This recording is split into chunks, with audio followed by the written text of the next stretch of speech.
Can you hear me? Yeah. So let's discuss about access methods in Postgres now. So what are access methods in Postgres? Access methods are basically the interface with which Postgres tries to write and read data into the physical storage device. So the data can be anything, right? Data that the records that we are trying to insert and information about the records, which is the metadata. What we'll be doing in this session is like we'll be kind of viewing this data and metadata writing through access methods by wearing three different lenses. One is on the cost, which is the actual performance of reading and writing the data. Second one is about the application. Application means the data itself, the structure and organization of the data. And the last one being the technology. Technology is more in like how we are going to deploy this database into the system, like where we are going to deploy. So we'll look at that. And when we talk about access methods, right, we have access methods which are basically the, as I told earlier, the interface to read and write data. And we have this access methods writes index, tables and row indexes. That would be data and metadata. And the index methods will write about table data and metadata. And the access methods are different types of access. We'll go through all those things in the next slide. So in the journey of a regular SQL, right? So what happens? We have the first phase being the parsing phase, and then we have the rewriting phase, and finally the planning and the execution phase. The access methods comes into picture in the final planning and the execution phase. What the planning does is like it tries to evaluate all the execution paths, the different ways that data can be retrieved, and it tries to optimize on that, and it will get the final path based on the minimal cost that is involved. And in the execution phase, what happens is the actual data has been read from the physical storage, and it has been given for the user. So with this, right, we have two different access methods that comes by default with Postgres, which are table access methods and the index access methods. When we talk about table access method, right, the table access method is basically row oriented. The heap is the basic table access methods that is been given by Postgres, and it is basically row oriented. When we say row oriented, what is row oriented means any data that's been written into the physical storage can be written as a row, whether it be an insert or an update. So when we do an update, what happens is the earlier row would be erased and the new row would be written. And that is how the Postgres maintains the concurrency levels also. And let's say in case of hot updates, wherein we are trying to update a non-indexed field, what happens is the Postgres tries to write the data within the same page where the current existing data is there. Of course, this also depends on the fill factor of the data, but fill factor of the page, but it will try to maximize it will try to write in the existing page itself. And heap is the only access method that is available in Postgres by default. So let's see this with a simple example. So we have a table called orders, and we are trying to fetch the 3 records from the table order, and we use the CTID column name to see where exactly this information has been written on the page itself. So in this example, the 3 records are in page ID 513, and it's in different locations in the same page, where 22, 23, 24 are 3 different locations where the page is available. Now what we'll do is we'll try to update a non-indexed row, non-indexed column, which is notes, to see how this data has been updated. So I had executed the query, update query, and then when you try to look into the select where the data is there, how the data has been written, we can see that it's termed as a hot update. When I say hot update, it means that the data has been updated in the non-indexed column, and the data is been stored in the same page itself. So which we want to check again. When we try to use the same query as earlier using CTID, we can see the data has been written in the same page 513, but if you see the row positions, that is different. The row positions are earlier 22, 23 and 24. Now it is like 20, 21 and 25, which means it tries to it has written into the same page to reduce the index bloat. So let's move on to the index access methods.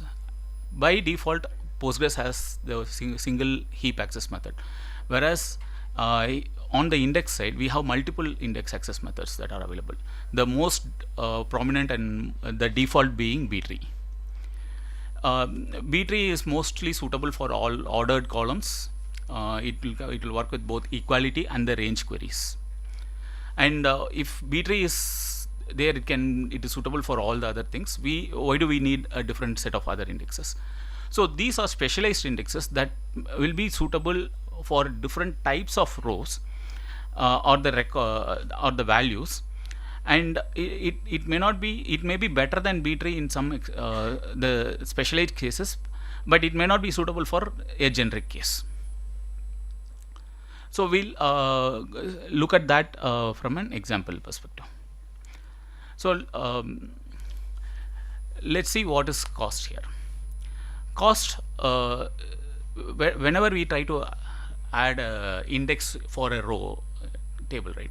So what happens is we are trying to optimize on the read values, and that actually inherently gives an overhead to write, because for every row that is getting updated, it has to update the indexed columns also, the indexes also. So there should be a trade-off between the index availability and the non-indexed columns. So we cannot keep indexing all the existing columns just because we wanted to have a faster access. Again, as I told earlier, we also have to look at the indexes itself. There are some indexes which are heavy maintenance, high maintenance indexes. Let's say, for example, a gin-based index. It may be what happens with the gin-based? It not only indexes the value, it goes into the values of the each row and indexes that. So for whenever we try to use a gin index, what happens is we would be having an additional CPU and IO overhead for indexing the values within the index itself. But that might be absolutely required for some cases like JSON data or a full text search kind of scenarios. So we have to there's always a IO spike and CPU utilization that we need to evaluate before we even choose the type of index that we want to go ahead. In the other case, right, when we talk about high maintenance index, we also have a low maintenance index, which is the Brin index. But again, Brin index are very small in size, and it will be very fast because it doesn't update for all the values. It updates on the block wise. But Brin index may not be applicable, or it may not be useful for all kind of data. So for example, if we try to index time series data, Brin index might be right choice. But if we want to go for an regular numbered columns wherein we want to have a kind of sequence, there we may not be Brin index may not be very useful there. So what, as a DBA or as a developer, what we have to do? So we have to always constantly weigh on what is the CPU and the IO cost that gets involved with executing a query. So that would determine how we are going to create the indexes for a table. So there's always a context and a convention. Convention is to create index so that the read access is more easier, more quicker, but the context actually sets the priority, like why and where we want to create the index. So it's not only this the indexes, it depends on the data. So when we look at a simple example on how to the index penalty that we would be paying across. So we try to do an index on a table, same table orders, where we had wanted to insert around 100k rows and see the time taken with and without index. The observation that we had was, with a simple B-tree index for one column, the time taken for inserting the data is almost doubled, which is a huge number for just for single index. So when we have multiple indexes, the numbers would keep increasing. And let's also look at this part, the query itself. So when we have the index, does it mean that for every read query will be the index would be taken up? Not on all instances. So let's see a query which is working on two same columns, customer ID and amount, on the same table orders. So what happens is, when we try to have an index on customer ID and amount, the column on index, both are numbered columns. We are having a B-tree index on that. So what happens is, when we try to use a range query for both the values. So when we have the multi-column index and we try to do a range query, the range value for when we try to look at the customer ID, right? The selectivity of that customer ID is very high, which the number of rows returned is very high, which means Postgres would prefer to use a sequential scan, because there is, if you look at the numbers, right, the rows are like almost 500k rows are being written for this particular query. It will, irrespective of the index availability, it will try to use the sequential scan to get the data. That would actually increase the speed, reduce the speed of the query. Whereas if you look at the other way around, right, where we have an equality as well as the range index, here Postgres kind of optimizes it. It says that the selectivity is very low here, which means that there are the number of rows written for this particular value, where customer ID is equal to 10,000, is only 55. So it tries to use an index there to fetch the value, and when it gets the index, obviously the time taken is very less. You can see the time difference here, like with index and without index is almost 100 times. So what was that we saw in that? So it is not only the data or the index or the speed, whether the index is available or not, sequential scan or parallel scan. It also depends on the data that we are trying to take up. So if we have data that can be used for an index, Postgres will obviously take it. So that's where we have the application perspective coming into picture. So when we have a structured data, then the obvious and the default choice is going to be B-tree index. When we say structured data, it is a regular primary key, foreign key kind of values. B-tree would be the best choice. Whereas when we look at an equality based value, let's say a session ID or a UUID kind of a column, wherein we may not be able to do a range kind of a query, we have to only do an index, then we will have hash values, that hash indexes that would come into picture. And as I told earlier, for an unstructured data or a JSON data, we would prefer the GIN indexes. And for spatial and geometric data, edges would be the right choice. And for append only table, wherein we will not be making any changes on the data as is once the data gets added into the table, or it's a sequenced, naturally ordered data, or a data that is kind of a time series based one. For those kind of data, a Brin index would be a better choice, because that will have very less, and the overhead would be very, very less. The size of the index is also less, and the overhead is also less in terms of updating the index. For this, we'll try to have it with another example of the type of indexes impacting the data impacting the query itself. So we have a query which is like select that on the metadata column, which is basically an JSON data that is being inserted. So when the data gets inserted there, and we have a gin index based query, a gin based index, and we try to query the data, right? We can very clearly see that the index is being used for fetching the values, and the time taken is also very less. Whereas compared to that with the B tree index for the same column, what happens is the data is kind of, I mean, the index is completely ignored, irrespective of the index being there for the same column, and irrespective of the value for that that is being searched, the index is being ignored because the B tree index may not hold the values that is required for searching for the JSON. So with that kind of information, right, when we have data that is being the cost and the data, there's one more parameter to that. We'll have a different lens and look at that. That is the platform or the technology perspective. So what does that mean?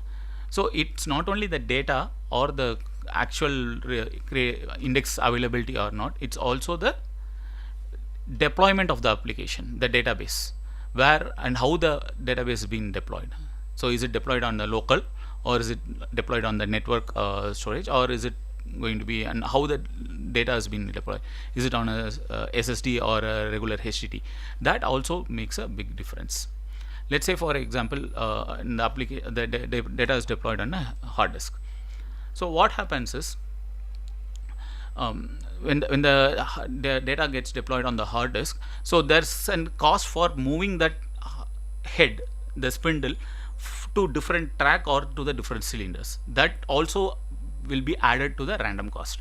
So the random cost would be much more higher than the sequential cost in terms of a regular hard disk. Whereas in the sequential, that will be very less. Look at from the other perspective on the cloud side. Cloud would be using the SSDs, which are the latest technologies. But does it mean that it will be less? May not be, because we have an additional factor of the latency that would be taken into account, the communication between the compute and the storage. So that would actually determine how much the cost should be there. Or let's say, for an example, we have an entire table or the entire database that is loaded into memory, both in the shared memory, the shared buffers, as well as on the OS cache, which is our effective cache size. So in that case, what happens is that the entire data is there on locally residing on the RAM, which means the sequential cost and the random cost should be same, because it's not going to change at all. So it is the platform or the technology that also determines how fast you can get the data out. So with this, I would like to hand over to my dear friend Ripunjay to give a little more deeper insights on these technologies perspectives. Yeah, thanks, Harish. Is this audible, I guess? Easily, okay. Thank you. So Harish has already set the scope of this talk, and in this we know that we are going to talk about the cost perspective. We have presented three perspectives. You may have, you may bring or some other thoughts, your perspective that may be making a different sense in some other environments. So we have talked about cost perspective, application perspective, in which we make a specific sense of the data, and the third was the platform or the underlying technology where the database is deployed upon. So three elements we have already set. So what I would do is I will try to bring more context to this talk actually. So you see this small puzzle. I have seen, I got it from like it's open, everybody knows this problem particularly. This is like there are four guys, they have to cross this bridge, and they have different speeds actually by which they can cross this bridge. And the problem is that no more than two guys can cross this bridge simultaneously, and they also need a lantern to be held. Only if they have the lantern, they can actually, bridge can be crossed because of night or whatever you say. So you see that there are different times that each person takes to to cross the bridge. And we have provided 3 different kinds of solutions to this. There can be multitude of solutions actually, meaning to say, when I'm saying solution, that means that you start the algorithm and you finish it. Algorithm actually terminates properly. To say that all 4 guys actually go out of the bridge. But is this, will that solution be best one or the most optimal one? Not sure. So the first 2 solutions that we presented seems to be in my sense, the way I could compute was the best ones. The third one is not, but is still a feasible good solution. It's a solution basically. Now this is an analogy I want to say for the cost perspective part that Harish has been discussing about. So if you see that if there is a reasonable big amount of query in which there are nested queries and things like that, joins and what not, you may like extrapolate in your head. And if you see that and you compare with this particular problem, you will find that here also there are multiple different kinds of solutions which are possible for each of the sub problems basically. And that is what is kind of analogous to this puzzle that we are presenting to a regular query processing problem. So now what I wanted to say basically, the part which is important for that we should be discussing here is that the same kind of resources which we used in the query process in that puzzle, there are multiple different kinds of resources that you have in hand right now when you are solving a puzzle.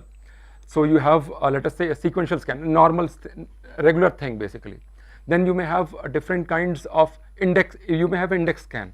When you are doing an index scan, you will be roaming maybe on the disk. I would not say it is always a random access. It is a random seek onto the disk, but still like it is not as ordered, as good as the sequential scan in case of the when you have indexes basically and whatnot. There are multiple things there. So I have presented only 4 here. I'm not good at making slides. So, but there are a multitude of options which are present. Like if you are interested, you can go see cost size.c in the backend planner code. You will find all this code present there. So, in the sequential scan, you are traversing page by page. Pages meaning 8 KB, let us say. So, one page, second page, next page. So, what is the cost? So, there is a cost that you can attach to all of these kind of scans. And I want to say that there is a client code which is planner code, which is using these different kinds of functions to evaluate the cost of currently, how should I say, to compute the cost that will take for the current access path, if the query to be processed with the current access path, whatever is being calculated right now. So that is being actually evaluated with different kinds of resources. You may have a bitmap heap scan or tuple ID scan. There are different kinds of merges that you do to find the costs of each of them and things like that. And there are different constants. So this is an analogy to the puzzle. I am repeating that piece, that if you recollect that in that puzzle, everybody had different speeds actually. So these things can be referred as different kinds of constants which are being used to evaluate the cost of the query. Similarly, we have some constants, some you can say hardwired constants because of the platform or just because the algorithm behaves in a certain way. So some constants do come because of the algorithm themselves. You have already seen like we know what is sequential scan, the cost due to sequential scan, the cost due to a random page access, or so third one I see is your CPU index tuple cost, meaning for each index entry how much CPU has been required. there is a another pair to this, which is CPU tuple cost, which is specific for the same row handling, how much is required. Then CPU operator, meaning if you have a filter condition that where x, y, z all predicates you have accumulated. So for to the computation of all of those elements in the predicate do accumulate towards CPU operator cost. So similarly, there are different kinds of costs that are attached because of the algorithmic behavior for the writes basically. Now going one level down, I want to discuss on this cost of indexing. Okay, I should correct myself. It's not cost of indexing, cost of using an index if you are wanting to let us say read or process a query. So you have to process a query, and when you are processing query, how much cost you have to bear. So there are different kinds of indexes basically, and so this whole talk is about access methods. So I want to say that all these correspond to different access methods basically, these different kinds of indexes. So you have a normal B tree access method. Then you have for GIN kind of data, you have a access method. And so this is giving you two perspectives. One is the cost perspective, and another perspective, as I said, was for due to GIN, was for application specific data. Harish has already explained that if you have a JSON data, how GIN works actually. So similarly for spatial data, you have a just index access method and things like that. So we discussed for the index part, we discussed two things. The cost, it plays its part in the cost calculation. Also, it plays its role in the application specific, in handling the application specific data itself. So for example, if you had a JSON data, you can still use it in the same kind of PostgreSQL's relational database format, but when it comes to searches, you need to use, as was suggested, a GIN index basically. Or for special data, you will use a different kind of index. But the regular properties, regular PostgreSQL does not provide you the same features basically. So you have to add it upon, like you create extensions and you add those properties to the system basically. There is third aspect, which is not platform technology aspect. I just want to go little out of this discussion. Is that the interface part, if you look at from the developer's perspective or the person who is coding in this area basically, it's the interface. You see that the same cost index code or function which is used by the planner, which is the client code actually, is using the cost index, and then which indirectly calls and uses different kinds of index functions basically to calculate the cost, to compute the cost of a specific kind of access path that is being investigated right now by the planner.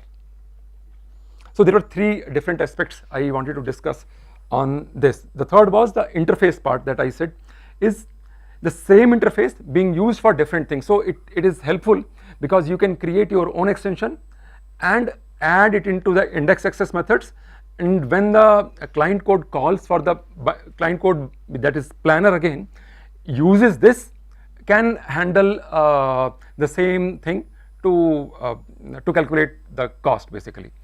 And you, in this, just one more part I would want to add is that you can, so GIN, GIST, BRIN, I mean there are several kinds of things which you can add from extension, as an extension basically from outside, and all the points, all these things can be used in the same interface. So this is, my opinion, gives you shows the robustness of the interface basically when you are looking from the overall extensibility perspective of Postgres. So this is an excerpt from the same file that I said, costsize.c. It is showing you that how much cost like how the sequential scan is using this function. So the last line, the of the cost sequence scan, is the important thing that I wanted to show you. The disable cost that you see is, if it is saying if not enable sequential scan, then add the disable cost. That is because due to some configuration, system wanted to disable this access path at all, but it does not really goes and returns it like that. It adds a penalty so huge so that the access path itself gets neglected basically. So the last line of this was path total cost is equal to startup cost, CPU run cost, and the disk run cost. So while calculation of the sequential scan cost, you are adding 3 different kinds of costs here. Similarly, things goes for the cost index. Now, because of the lack of the space, I have not added the piece of code in which cost index function is actually using different kinds of indexes as well. Different kinds of indexes. So there is, like if you have seen the code, I'm just throwing that piece. AM cost estimate is actually kind of a pointer to function for all these BT cost, Brin cost estimate, BT cost estimate, GIST cost estimate, and all those things that we saw earlier in the previous slide basically, right? So this adds to those, so we are calculating those costs basically here. A simple example, in this example it is same as what has Harish already shown you. It is JSON data, and we have 2 different kinds of indexes on the same column, a bit different. You can say that because in the B tree you are using sensor type going inside. So you are creating 2 different indexes, and then you are running a query asking for different kinds of information there, and then what we find that sensor type, for the sensor type thermometer, for that we are using a different index, and for the second query we are using a different index, both indexes being present in the system together. So there are 2 types of indexes present at the same time. The access path selection code in the planner, it is finding out different costs and then giving you calculating the cost and giving you the exact path that you meaning the planner should take. So this is what was the output of it, of the previous query. You can see for in the red we are highlighting, in one case we are selecting the GIN index, and the other case it is going for the irregular BT index. One more small piece of code, a small thing I wanted to discuss here. All of these things are corresponding to cost, because 80% of queries are cost, are queries which are reading the data and processing something. So cost is the thing that is most important in any case basically. In fact, everything, even you try to adapt to the technologies, it's basically for the cost. The subject of selectivity is when you have a query. In the query you have a filter condition, restrict condition, and that condition, the number of rows which are crossing that filter condition. I have used selectivity as just as a verb, not as a implementation which is actually there in the Postgres. So you see that the selectivity is inversely proportional to the rows which are satisfying that condition, that predicate basically. So if you see, what it shows is that if your selectivity is low, meaning very lesser number of rows, very high number of rows have come up. If selectivity is low, you are lesser selecting, so more number of rows have come in which have satisfied the predicate. That if the selectivity is low, more rows are coming up, so the cost for the sequential scan, if you see, is lesser, right? Or I am saying ulta? Okay. So, and the other thing goes for the index basically. When the rows are lesser, you use the index scans. So you will try to choose for the indexes basically. So selectivity is one parameter.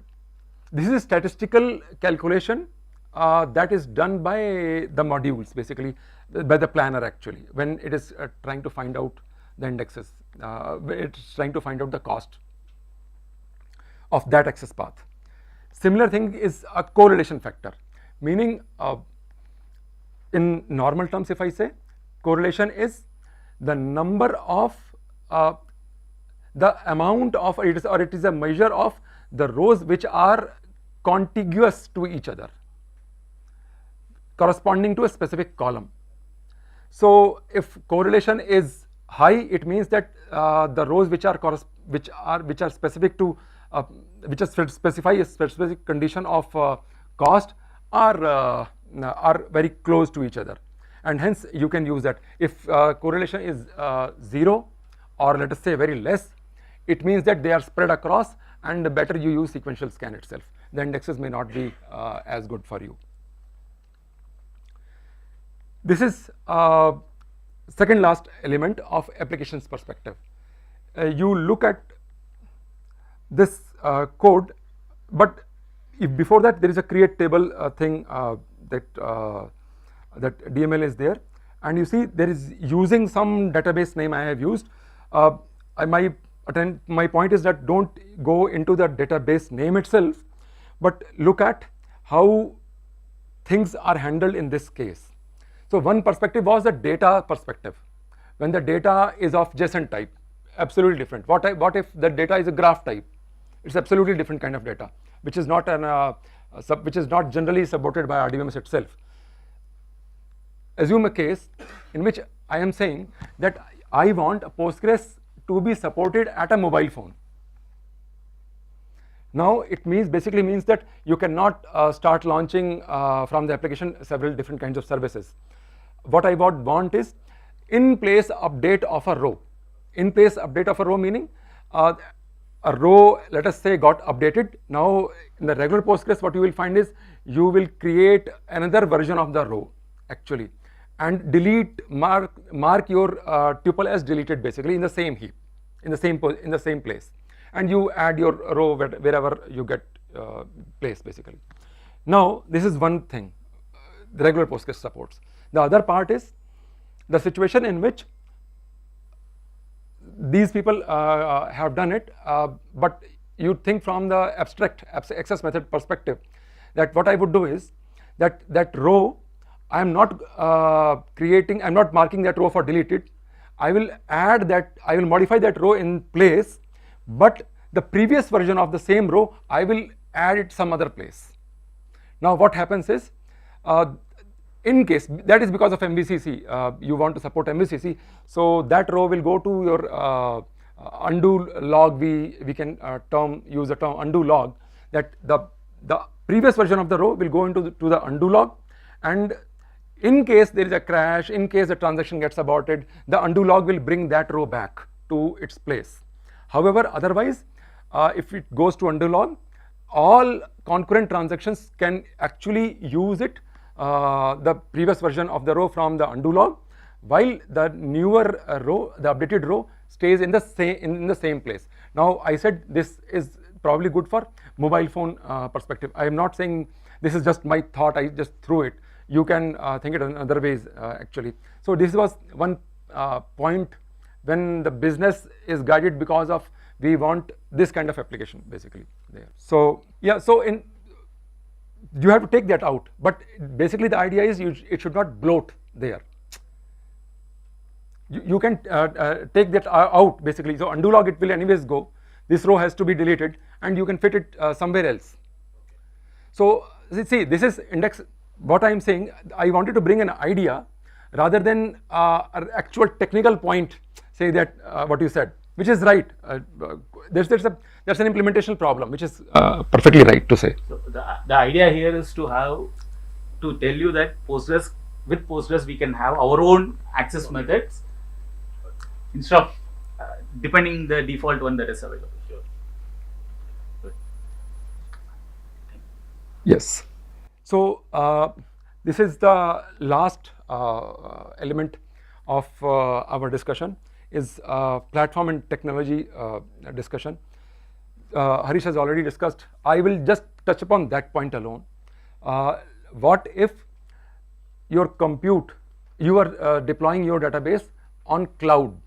So this is because Postgres has to, this is not a requirement from the customer. Customer is wanted to put it on cloud because of some, let's say just because of the cost.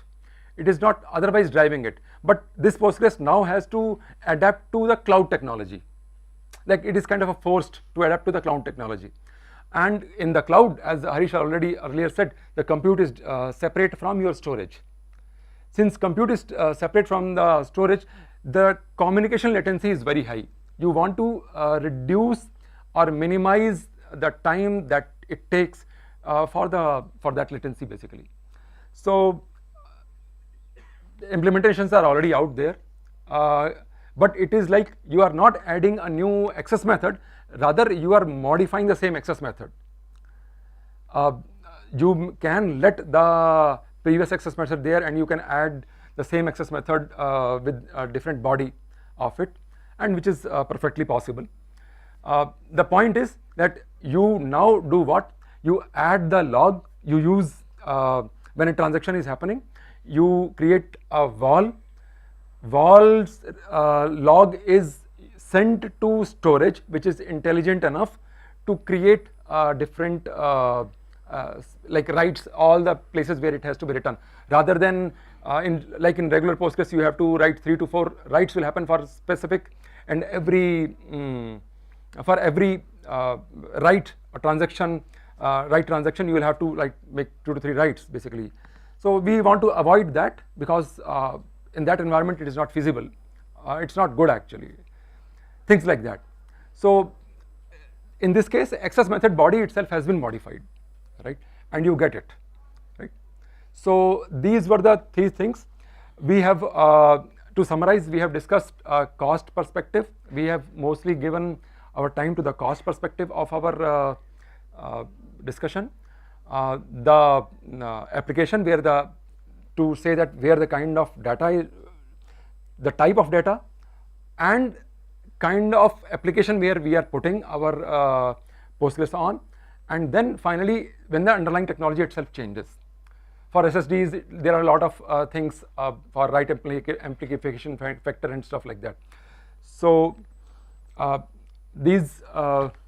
so I actually have written an article on this for access methods.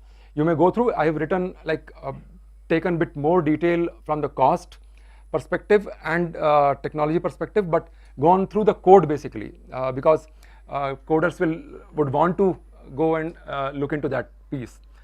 And there are other references. Any questions if you have, I would like to